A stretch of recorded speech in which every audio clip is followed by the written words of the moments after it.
সন্ধ্যা হলে মনে হয় ঝাল ঝাল কিছু একটা খেতে ইচ্ছা করে। হ্যালো বন্ধুরা, আসসালামু আলাইকুম। সবাই কেমন আছেন? আশা করি সবাই ভালো আছেন। তো সন্ধ্যাবেলা মনে হচ্ছিল ঝাল ঝাল কিছু একটা খাই। তো বাচ্চাদেরকে বললাম যে কিছু একটা নিয়ে আসো দোকান থেকে, চলো আমরা ঝাল ঝাল কিছু একটা খাই। তো তারপর ওরা মুড়ি এবং চানাচুর কিনে নিয়ে আসলো। এবং ভাবি ছিল, ভাবি পেঁয়াজ মরিচ কেটে চানাচুরগুলো খুব সুন্দরভাবে মাখিয়ে এর সাথে মুড়ি মিশিয়ে সুন্দরভাবে মাখাচ্ছিল। আর আমি সেটা ভিডিও করছিলাম।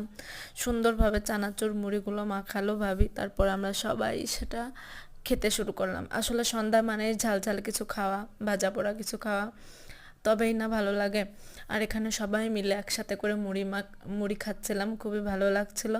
লাস্টে যে সবাই কে লাস্টে কে খাবে কে না খাবে এরকমটাও হচ্ছিল।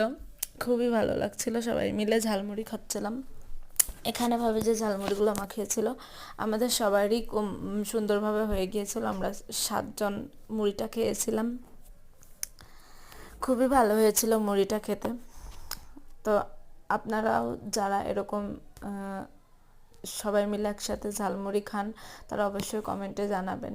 এবং সেটা খাওয়ার যে আনন্দটা, এখানে আমরা সবাই একসাথে মুড়ি নিচ্ছিলাম, দেখতে খুবই সুন্দর লাগছিল।